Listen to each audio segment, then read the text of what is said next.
semuanya. Haleluya, selalu sukacita di dalam Tuhan. Amin. Selamat datang di live streaming GBI Rock Depok. Mari saudara, kita hari ini adalah harinya Tuhan. Datang ke rumah Tuhan dengan hati yang penuh dengan sukaria, dengan penuh dengan sukacita, hati yang limpah dengan ucapan syukur. Kita mau siapkan hati kita pagi ini saudara. Mari saudara, saya mengajak saudara kita sama-sama berdoa. Bapa, terima kasih. Hari lepas hari, minggu lepas minggu, Engkau tetap menyertai kami. Engkau tetap Allah yang sama, setia dan adil dalam segala sesuatunya. Kami mau Tuhan mempersembahkan hidup kami Tuhan, lewat setiap pujian dan penyembahan kami Tuhan, yang membawa dupa yang harum di hadapan Engkau. Ini kami Tuhan, yang datang dengan hati dengan penuh kerinduan, hati yang penuh dengan limpah ucapan syukur. Terima kasih Bapa. Kami berdoa di dalam nama Tuhan Yesus. Haleluya. Amin. Haleluya. Mari kita bersorak-sorai bagi Tuhan saudara. Beri tepuk tangan yang luar biasa buat Tuhan. Yeay.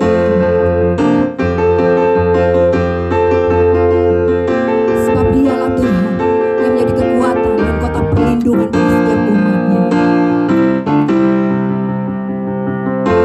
Tuhanlah kekuatan dan mazmurku, Dia gunung batu dan keselamatanku. Hanya padamu hatiku percaya, Kaulah menara dan kota perlindungan.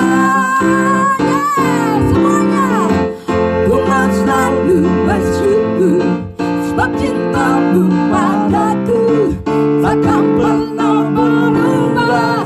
Hatiku percaya, walau bumi bergoncang, gunung-gunung beranjak, namun kasih setiamu tak pergi dariku. Mari semua umat Tuhan yang ada di rumah, kita bertepuk tangan, bersuka cita memuji Tuhan.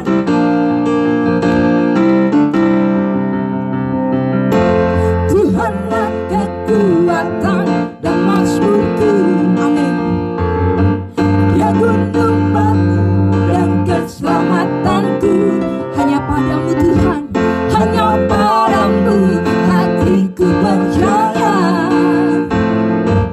Kaulah menara dan kota perlindungan. Semuanya angkat tangan. Ku mau selalu bersyukur, sebab cintamu padaku takkan pernah berubah. Hatiku percaya, walau bumi bergoncang, gunung-gunung beranjak, namun kasih setiamu tak pergi dari. Ku mau selalu bersyukur, sebab cintamu padaku takkan pernah berubah. Hatiku percaya, walau bumi bergoncang, gunung-gunung beranjak, namun kasih setiamu. Umat yang ada di rumah, boleh angkat tangan, katakan. Ku mau selalu bersyukur, sebab cintamu padaku takkan pernah berubah. Hatiku percaya, walau bumi bergoncang, gunung-gunung beranjak, namun kasih semuanya. Angkat tangan kedua tangan, katakan. Ku mau selalu bersyukur, sebab cintamu padaku takkan pernah berubah. Hatiku percaya, walau bumi bergoncang, gunung-gunung beranjak, namun kasih setiamu tak pergi dariku. Kasih setiamu tak pergi dariku. Kasih setiamu tak pergi dariku. Haleluya, haleluya. Kasih setia Tuhan tidak pernah pergi dalam hidup kita. Amin saudara. Mari saudara yang ada di rumah, siapkan hati kita buat kebenaran Tuhan pagi ini. Oh, ambil waktu sebentar. Kita teduhkan hati kita. Undang Roh Kudus. Roh Kudus, kami siap mendengar perkataan-Mu Tuhan. Oh, haleluya. Syukur bagi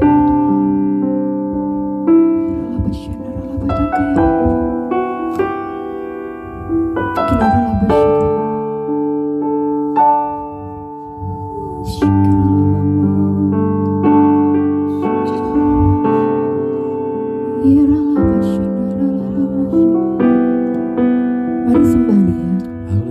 Mari sembah Dia, saudara. Dimanapun ku menyembah-Mu Tuhan. Syukur bagimu. Inalalah sandalabamu. Terima kasih Tuhan. Haleluya. Ku bersyukur hanya kepadamu Tuhan.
seorang pun, tak seorang pun jua, tak seorang pun jua, tak seorang pun, tak seorang pun jua seperti Kau, Yesus. Tidak ada pribadi yang dapat menyamai Engkau Bapa. Bahkan tidak ada pribadi yang seperti Engkau Yesus. Atas kehidupan kami, Kau sudah memberikan nyawamu Tuhan bagi kami ya Bapa. Dan biarlah hari ini Bapa kami rindu berbakti, bahkan kami rindu untuk mendengarkan firman Tuhan. Tolong kami ya Bapa, kami boleh mengerti kehendak Tuhan di dalam firman Tuhan. Pimpin hamba-Mu dengan Roh Kudus, sehingga hamba boleh memberitakan perkataan Tuhan saja. Hanya dalam nama Tuhan Yesus Kristus kami berdoa. Haleluya. Amin.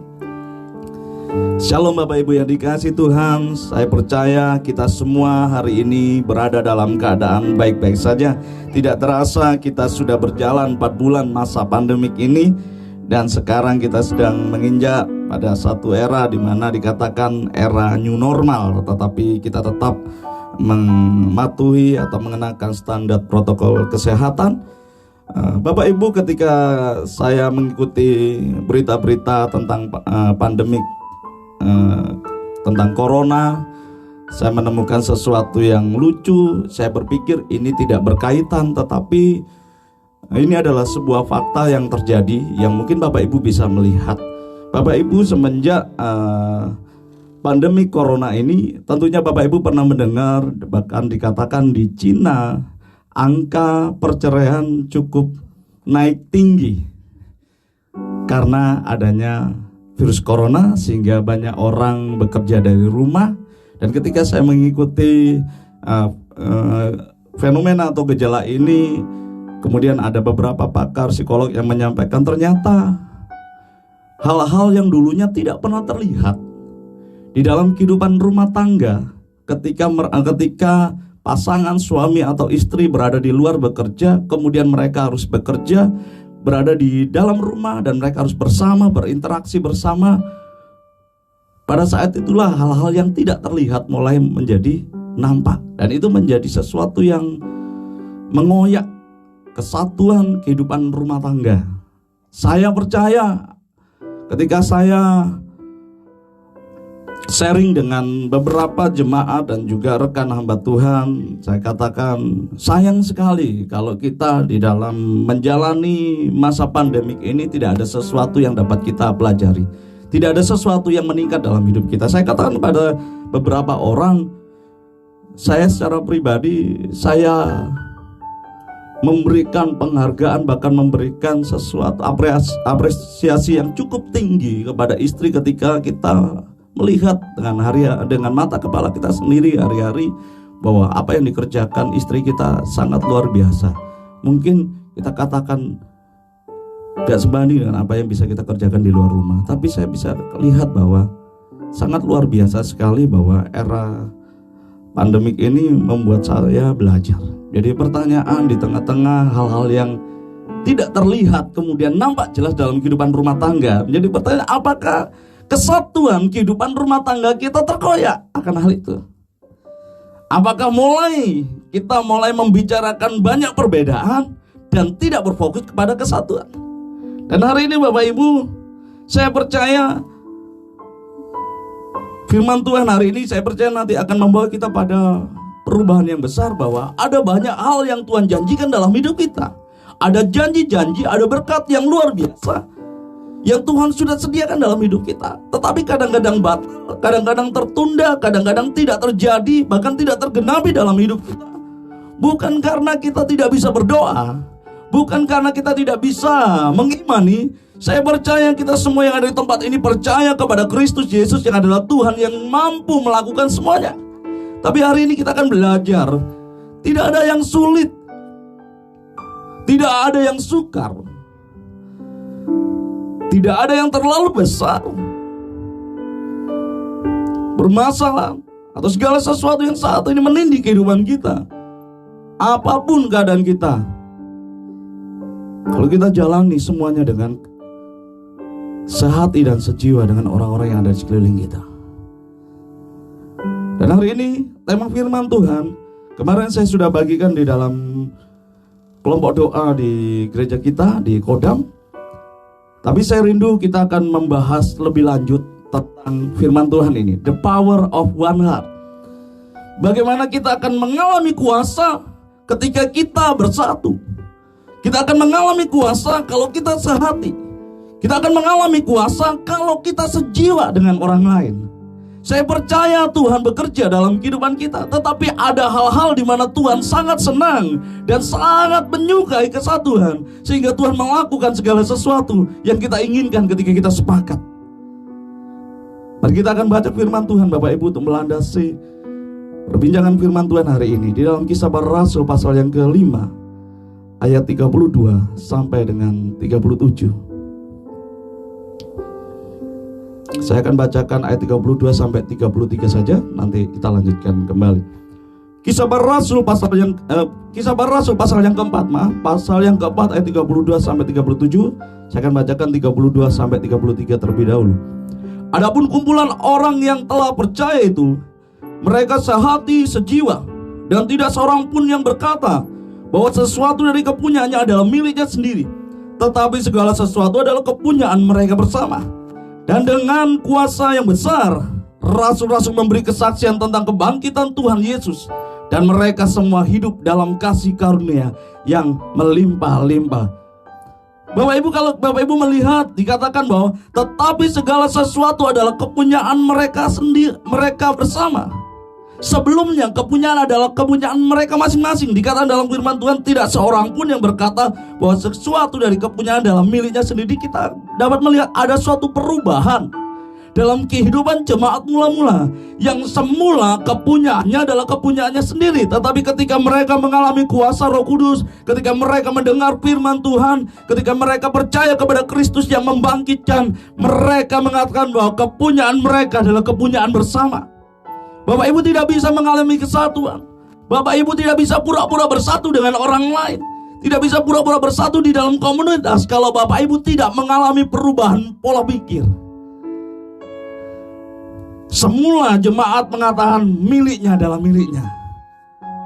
Tetapi ada perubahan yang besar. Mereka mengatakan tetapi segala sesuatu adalah kepunyaan mereka bersama. Kita tidak bisa bersatu dengan orang lain kalau kita masih mementingkan kepentingan kita sendiri, Bapak Ibu.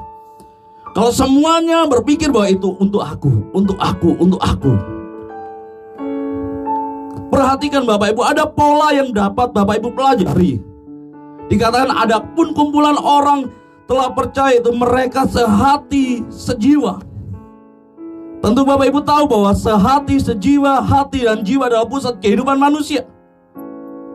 Jiwa itu berbicara tentang keinginan, perasaan, pilihan, dan semuanya ada di situ. Tetapi orang percaya pada waktu itu menganggap bahwa kepunyaannya adalah kepunyaan bersama. Ada perubahan pola pikir. Tapi satu hal yang ingin saya sampaikan hari ini dalam 32 dan ayat 33 dikatakan, dengan kuasa yang besar rasul-rasul memberi kesaksian tentang kebangkitan Tuhan Yesus, dan mereka semua hidup dalam kasih karunia yang berlimpah-limpah. Ada pola yang dapat kita pelajari dari ayat 32 dan 33. Yang pertama, jemaat sehati, jemaat sejiwa. Baru dikatakan dalam ayat 33, dengan kuasa yang besar rasul-rasul memberi kesaksian.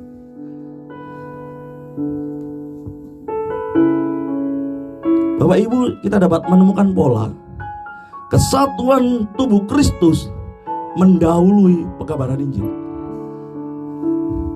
Kita bisa menyampaikan berita tentang kebangkitan Kristus, tentang kebenaran Kristus, memberitakan Injil kepada semua orang. Tapi saya kata menjadi sia-sia kalau kita sendiri tidak bisa bersatu dengan di dalam tubuh Kristus. Sebelum kita memberitakan Injil, seharusnya ada kesatuan tubuh Kristus. Seharusnya kita bersatu, seharusnya kita mengalami kesatuan. Baru kita bisa memberitakan Injil.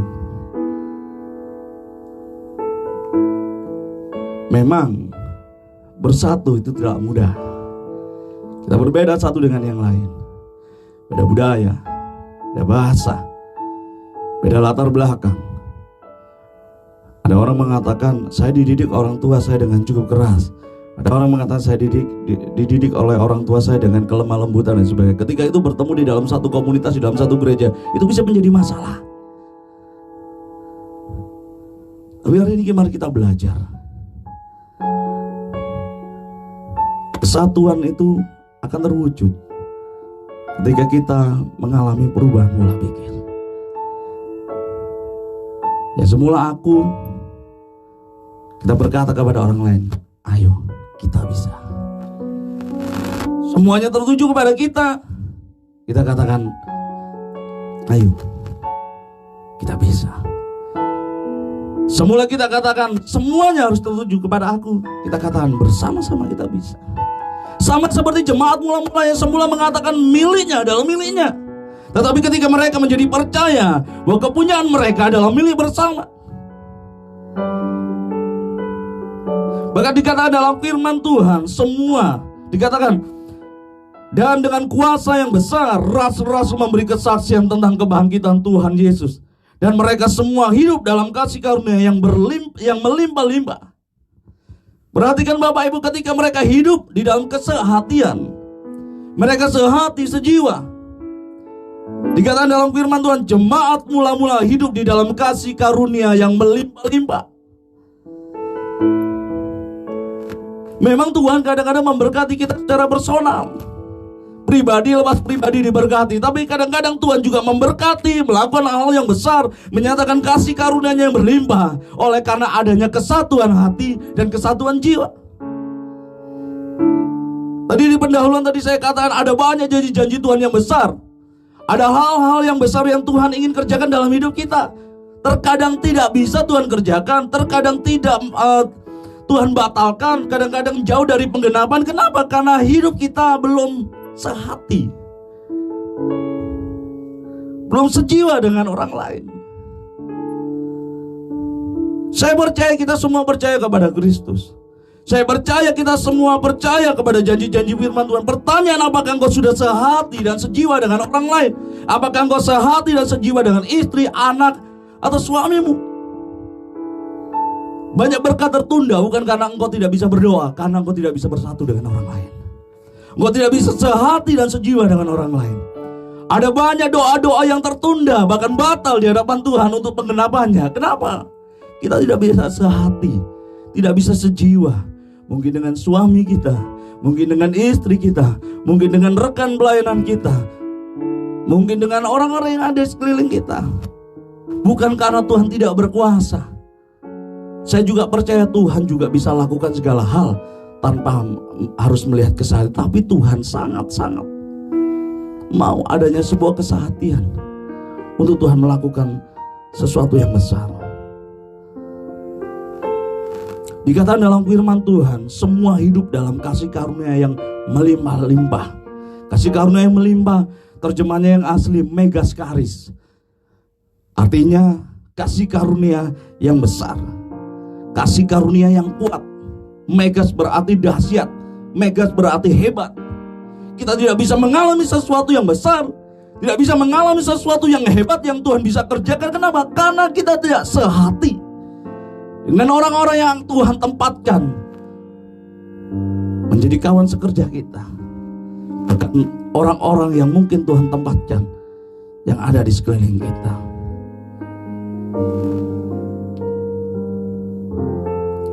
Saya percaya kalau kita hidup di dalam kesatuan hati dan kesatuan jiwa, doa-doa kita menjadi doa-doa yang efektif. Apa yang kita imani tidak pernah tidak digenapi oleh Tuhan. Kalau kita sepakat dengan orang lain, sepakat dengan istri kita, sepakat dengan suami kita, sepakat dengan anak-anak kita, sepakat dengan rekan pelayanan, sepakat dengan komunitas kita, saya percaya hal-hal yang tidak mungkin menjadi mungkin. Hal-hal yang besar, bahkan dikatakan megaskaris, kasih karunia yang dahsyat, kasih karunia yang besar, kasih karunia yang luar biasa Tuhan berikan dalam kehidupan kita. Saya memiliki pengalaman dengan ketidaksehatian anak kami. Anak kami sudah bertumbuh besar.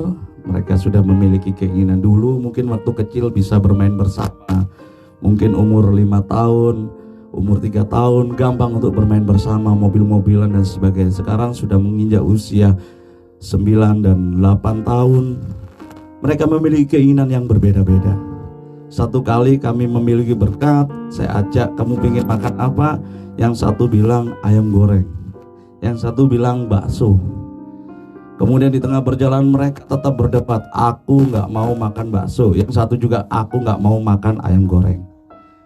Seringkali Bapak Ibu kita seperti itu. Memang sih dalam perjalanan saya kabulkan akhirnya keinginan Jerome. Bukan karena saya tidak sayang Hansel, tapi Bapak Ibu bisa belajar. Ketika dua keinginan yang berbeda, ketika satu diwujudkan, benar yang satu tetap mengikuti makan, tapi yang satu tidak menikmati, tidak merasa bahagia. Dan saya tetap lakukan itu. Kadang-kadang Tuhan juga sama, tetapi dapat kita bisa pelajari bahwa Tuhan itu bisa kok wujudkan dua-duanya, tapi Tuhan ingin adanya sebuah kesepakatan. Tuhan bisa wujudkan keinginan-keinginan yang berbeda, tetapi Tuhan ingin sehati dan sejiwa dalam sebuah kegerakan. Satu kali juga di rumah kami biasa, kemarin juga beberapa hari yang lalu, yang satu suka humor, Jerome suka tayangan yang lucu-lucu, Hansel tidak suka tayangan yang berbau humor atau lucu-lucu. Akhirnya rebutan remote, yang satu pingin nonton ini, yang satu pengen. Saya ambil sikap yang bijak. Saya yakin Bapak Ibu akan melakukan hal yang sama kalau diperhadapkan dengan situasi ini. Yang paling cepat untuk mengatasi situasi ini, ambil remote-nya dan matikan televisinya. Kadang-kadang Tuhan juga bersikap seperti itu Bapak Ibu. Ketika satu minta ini, suami minta ini, istri minta ini di hadapan Tuhan berbeda-beda. Mungkin Tuhan akan memperlakukan sama. Ya udah, dua-duanya tidak dikabulkan. Kadang-kadang tertunda kita menikmati kasih karunia yang besar. Kadang-kadang kita tertunda untuk menikmati megaskaris, kasih karunia yang dahsyat, kasih karunia yang hebat. Kenapa? Karena kita tidak sehati, karena kita tidak sejiwa. Mungkin dengan istri kita, mungkin dengan suami kita, atau mungkin dengan orang-orang yang Tuhan tempatkan di dalam kehidupan kita. Bukan Tuhan tidak berkuasa. Saya yakin doa kita sudah benar, meminta kepada Tuhan. Saya yakin Bapak Ibu sudah berpuasa dengan benar. Saya yakin Bapak Ibu mempercayai Kristus Tuhan 100%. Jadi pertanyaan mari kembali, adakah kesehatian dengan orang-orang yang ada di sekelilingmu ketika engkau meminta? Kadang-kadang Tuhan juga memberkati kita secara personal, Tuhan juga memberkati kita secara korporat, secara bersama-sama. Ada kesepakatan, kesehatian dan sejiwa.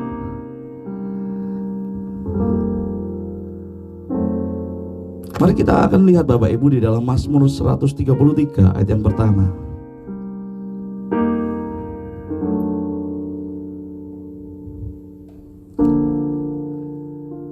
Nyanyian ziarah Daud, sungguh alangkah baiknya dan indahnya apabila saudara diam bersama dengan rukun. Ayat yang ketiga, langsung saja kita loncat ke ayat 3. Seperti embun gunung Hermon yang turun ke atas gunung-gunung Sion, sebab kesana Tuhan memerintahkan berkat kehidupan untuk selama-lamanya. Kata rukun itu juga berarti kesatuan di dalam bahasa aslinya.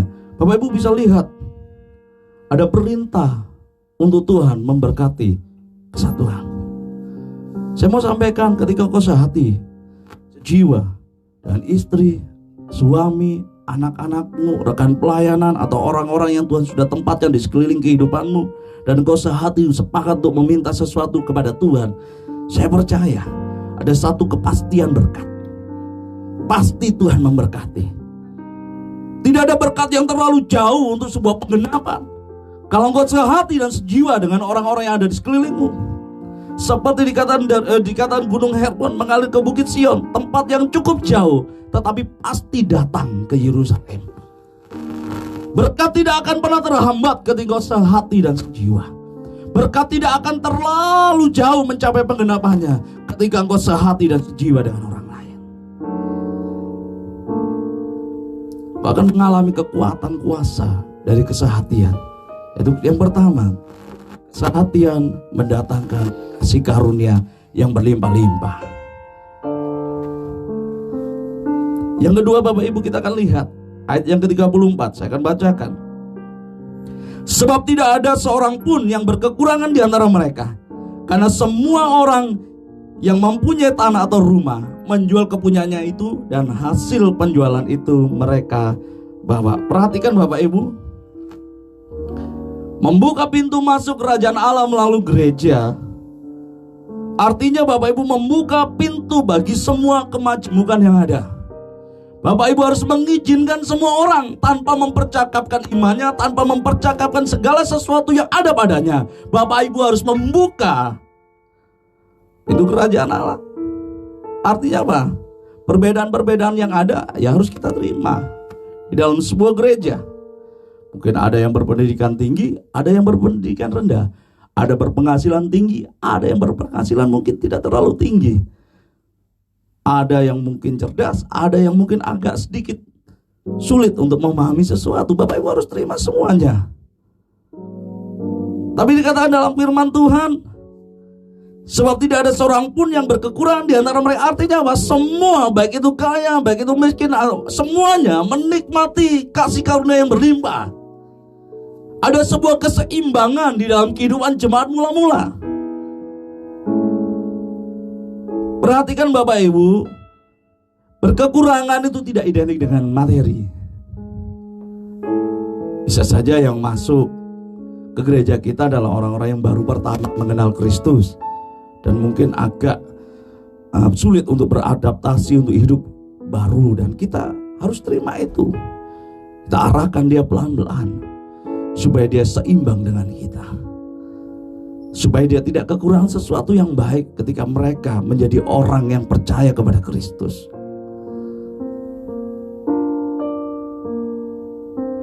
Perhatikan, mereka tidak kekurangan satu dengan yang lain. Mereka menganggap bahwa kepunyaan mereka adalah kepunyaan bersama. Adanya sebuah keseimbangan di dalamnya. Sekali lagi, bahwa kesatuan tidak pernah meniadakan sebuah perbedaan.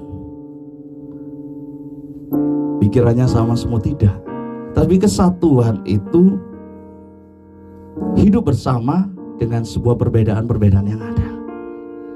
Poinnya bukan perbedaannya hilang, tetapi poinnya adalah hidup bersama walaupun ada perbedaan-perbedaan. Sampai kapanpun Bapak Ibu tidak akan pernah bisa menghilangkan perbedaan. Tetapi menjadi pertanyaan, kita harus terus-menerus mau hidup bersama di tengah-tengah perbedaan sebagai warga kerajaan Allah, sebagai anggota jemaat. Saya pun juga mengalami hal-hal yang luar biasa ketika kami berada di rumah. Seperti yang tadi saya ungkapkan, mungkin istri saya sudah mulai melihat hal-hal yang tidak pernah terlihat menjadi terlihat di dalam rumah tangga. Kemarin saya juga sempat sharing kepada Bapak kita terkasih, Bapak Evat, baru kali ini saya sebagai suami ada suatu pernyataan dari istri, kamulah yang maha benar, sayalah yang salah. Tapi Bapak Ibu, kita harus belajar bisa memahami orang lain. Keseimbangan itu berbicara tentang mau memahami, mau mengerti orang lain dalam perspektif orang itu. Ketika kita mau menyeimbangkan kok di dalam komunitas supaya terjadi keseimbangan, dikatakan apa? Tidak ada yang kekurangan, berarti ada yang berkorban. Berarti ada yang memberi, ada yang memperlengkapi, ada yang mencukupkan, yang berlebih mencukupkan. Sekali lagi, tidak berbicara materi. Memiliki pengalaman hidup di dalam Tuhan yang luar biasa, yang memiliki pengalaman hidup dengan Tuhan, mereka mencukupkan kekurangan orang-orang yang baru kenal Tuhan. Menjadi mentor, menjadi sahabat, bahkan juga menjadi dalam tanda kutip guru, dalam artian mengarahkan. memuridkan, supaya terjadi keseimbangan, tidak ada kesenjangan dalam kehidupan kerohanian. Yang level rohnya kencang ngumpul, yang baru ngumpul sendiri. Tidak, sama-sama saling memperlengkapi Bapak Ibu. Coba saya akan tunjukkan kehidupan jemaat mula-mula yang berikutnya di dalam Kisah Para Rasul pasal yang kedua, ayat 43 dan 44. Maka ketakutanlah mereka semua, sedang rasul-rasul itu mengadakan banyak mujizat dan tanda. Dan semua orang percaya telah menjadi percaya, tetap bersatu, dan segala kepunyaan mereka adalah kepunyaan bersama. Mujizat masih diperlukan. Memang mujizat Tuhan yang kerjakan. Jadi pertanyaan, kesatuan hati, sejiwa, itu kita lah yang kerjakan Bapak Ibu. Tuhan pasti akan kerjakan mujizat. Tetapi cukupkanlah kekurangan orang lain dengan kelebihan hidupmu. Jangan kelebihan itu diumbar, tetapi tidak pernah mencukupi kebutuhan atau kekurangan orang lain. Sekali lagi, tidak berbicara tentang materi. Tidak hanya berbicara tentang materi. Puji Tuhan kalau Bapak Ibu diberkati, Bapak Ibu bisa memberkati orang lain. Tapi ketika Bapak Ibu memiliki pengalaman hidup di dalam Tuhan yang luar biasa, Bapak Ibu bisa melengkapi orang lain. Ini loh hidup di dalam Tuhan. Ini loh konsekuensinya hidup di dalam Tuhan. Ini loh aku bersaksi bahwa Tuhan itu baik. Melengkapi kekurangan orang lain yang baru belajar tentang Kristus. Bapak Ibu, sesuatu yang tidak seimbang membuat pergerakan tidak akan mencapai pada sasaran. Perhatikan kalau pesawat saja tidak seimbang, ya mungkin bisa jalan, nggak tahu, mungkin di depan pasti akan ada celaka. Tapi perhatikan segala sesuatu yang tidak seimbang itu tidak akan berfungsi. Kalau tidak ada keseimbangan, gereja, orang percaya kita tidak akan berfungsi dengan baik. Bahkan saya katakan kalau engkau tidak memiliki keseimbangan di dalam komunitas kita, kita tidak akan berbuah lebat seperti yang Tuhan inginkan. Berbuah lebat itu juga berbicara tentang memperlengkapi orang lain. Gereja tidak akan bergerak mencapai tujuan Allah kalau tidak seimbang. Harus ada aktivitas atau kegiatan untuk kelebihanku kubagikan kepada orang lain. Apa yang aku miliki berlebih, aku bagikan dengan orang lain. Apa yang aku alami di dalam Tuhan, aku mau bagikan kepada orang lain. Supaya ada keseimbangan. Dikatakan dalam firman Tuhan, sebab tidak ada seorang pun yang kekurangan di antara mereka, karena semua orang mempunyai tanah atau rumah, menjual kepunyaan itu, dan hasil penjualan itu mereka bawa.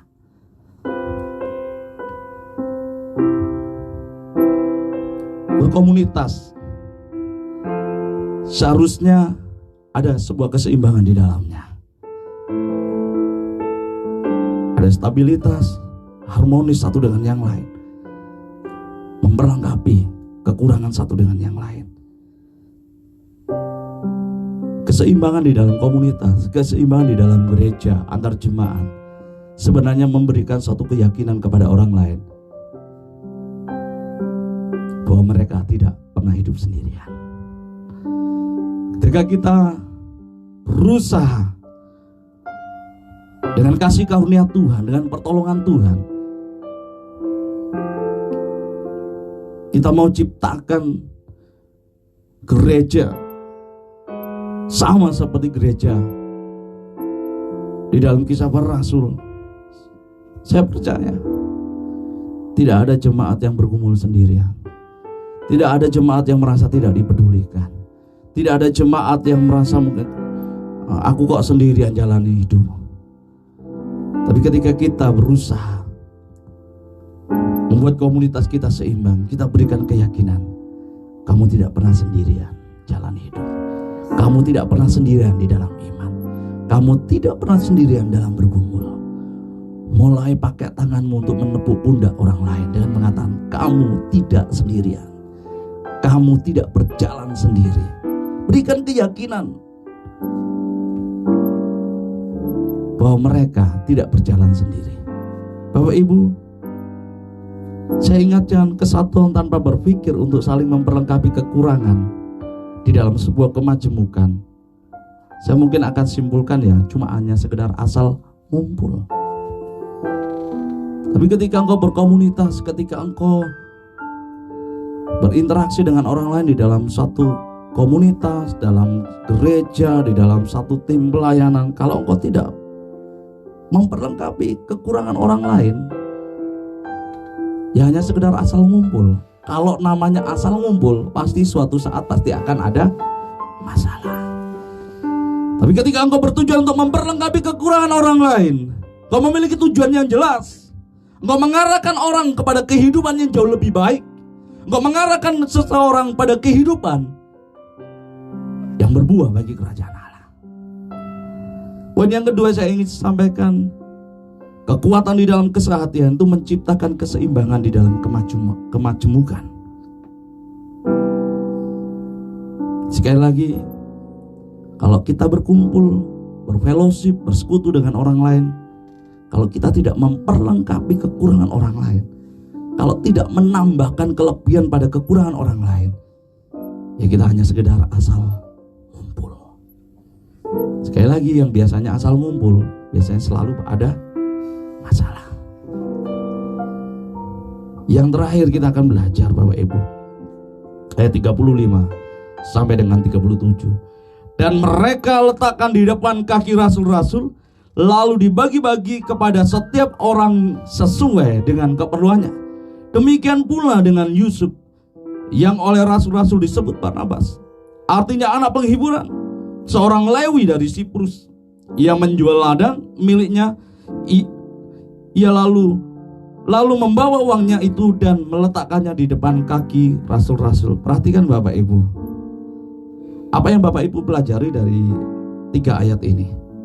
Ada kalimat yang sama yang hendak disampaikan oleh Lukas di dalam peristiwa ini, yaitu meletakkan di depan kaki rasul-rasul. Ayat 35 dan ayat 37 seolah-olah menjadi pola. Kalau orang menjual segala sesuatunya, diletakkan di depan kaki rasul-rasul.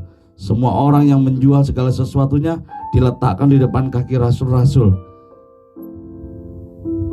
Dan Bapak Ibu, ada satu tokoh yang dimunculkan pada waktu itu, yang nanti perjalanan hidupnya, perjalanan pelayanannya ditulis dan dicatat di dalam Kisah Para Rasul.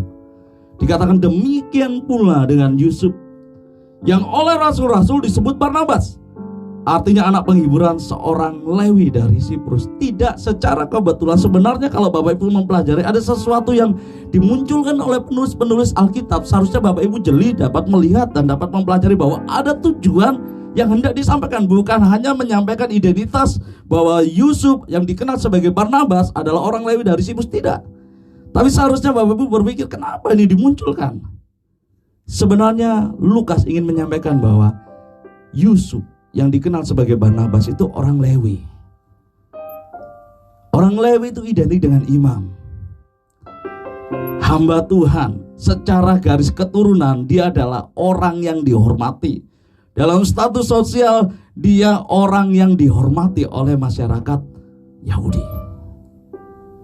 Saya nggak tahu dia imam atau, tapi paling tidak keturunan Lewi membuktikan dia memiliki status sosial yang cukup tinggi.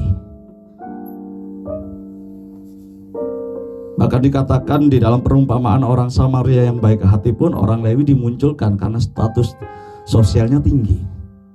Bapak Ibu bisa lihat kenapa Lukas menulis dengan jelas Yusuf Barnabas orang Lewi dari Siprus, memiliki status sosial yang cukup tinggi, dihargai dan dihormati oleh banyak orang Yahudi, tidak membuat Barnabas tidak mengakui otoritas kerasulan dari rasul-rasul. Dia mau datang meletakkan apa yang sudah dia jual, diletakkan di depan kaki rasul-rasul. Kaki itu melambangkan sebuah penaklukan Bapak Ibu.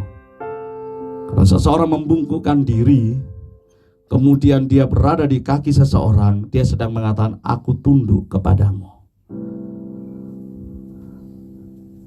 Kaki itu berbicara tentang aku mau mengabdi. Dan kaki itu berbicara tentang pengakuan otoritas. Aku akui bahwa kamu berada di atas aku. Perhatikan, dia orang Lewi. Semua orang memandang dan menghormati Barnabas sebagai orang Lewi, sebagai seorang imam, keturunan imam, atau juga mungkin keturunan Harun.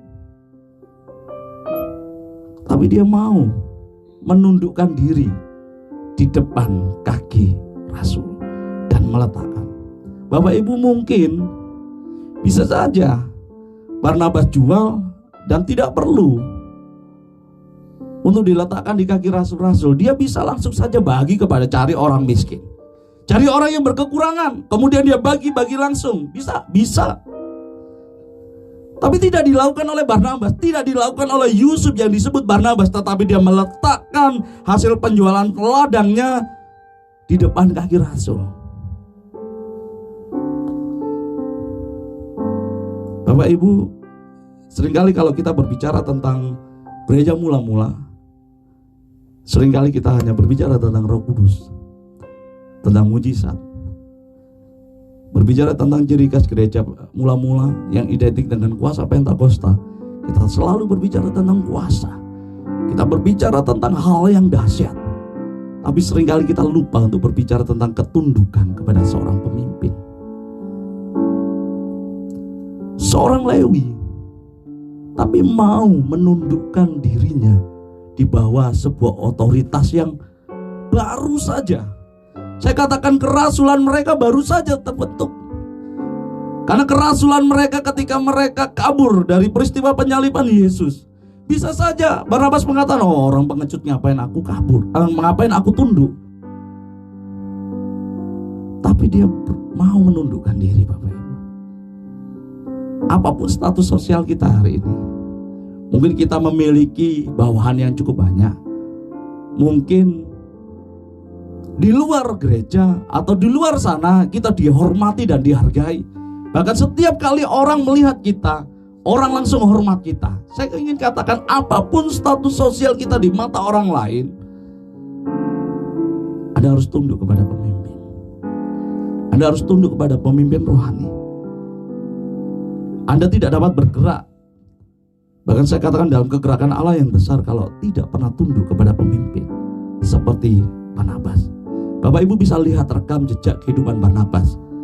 Barnabas menjual segala sesuatu miliknya dan meletakkan di depan kaki rasul, mengaku otoritas kerasulan dan menundukkan dirinya dalam sebuah ketundukan. Apa yang terjadi? Dia menjadi orang yang hebat. Dia menjadi mentor. Dia menjadi rekan kerja Paulus. Bahkan dia menjadi orang yang luar biasa. Kenapa? Berawal dari ketundukan. Tidak ada cerita-cerita di Alkitab atau kisah-kisah di dalam Alkitab orang-orang besar itu hidupnya penuh dengan pemberontakan. Tidak, semua diawali dari ketundukan. Yosua pun juga mengawali sebagai pemimpin besar setelah Musa. Dia mengawali dari apa? Dari ketundukan dan mengakui otoritas kepemimpinan orang lain. Sekali lagi, gereja mula-mula bukan hanya terkenal dengan mujizat, Bapak Ibu, namun ciri khas yang terlupakan dan jarang dilihat dan jarang disampaikan adalah nilai ketundukan kepada seorang pemimpin. Sekali lagi, terkadang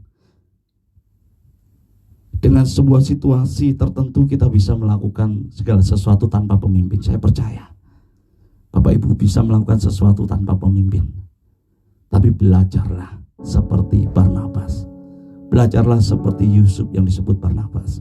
Dia bisa jual ladangnya tanpa meletakkan di bawah kaki rasul-rasul. Dan itu adalah kebaikan. Ini bukan soal kebaikan, Bapak Ibu.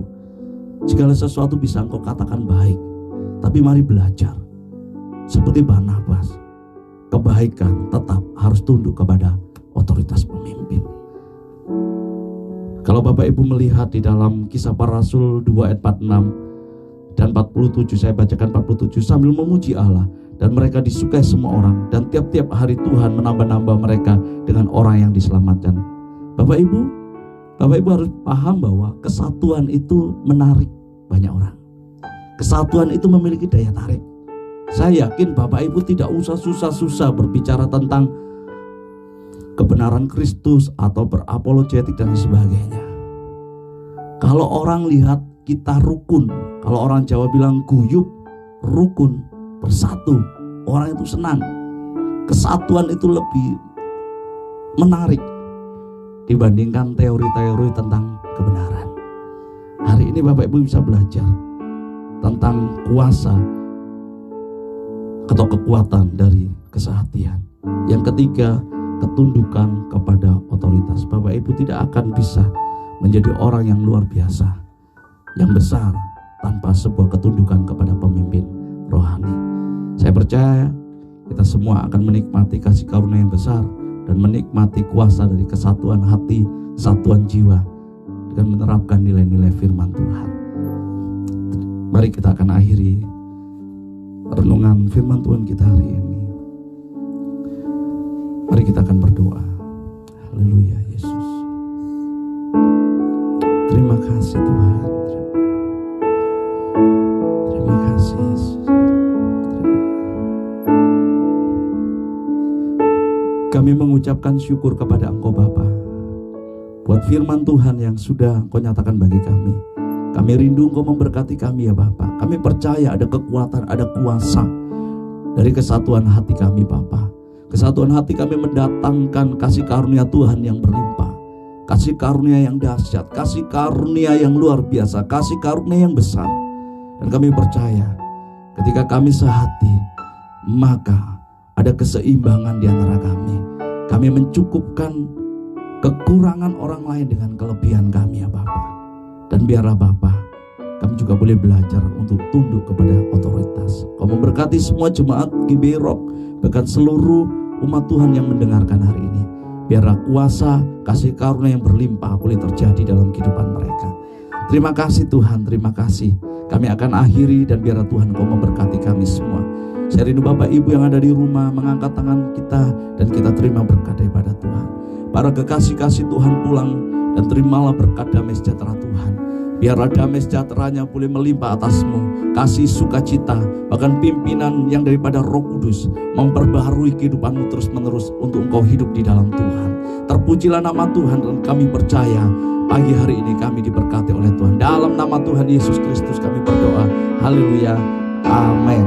Bapak Ibu, saya ingatkan minggu depan tanggal 5 Juli kita akan memulai ibadah New Normal. Saya sampaikan ada ibadah 3 kali. Yang pertama jam 8, jam 10 dan juga jam 5 sore. Sekali lagi ada 3 ibadah sesuai dengan jadwal KM masing-masing. Terima kasih, Tuhan Yesus memberkati kita semua. Amin.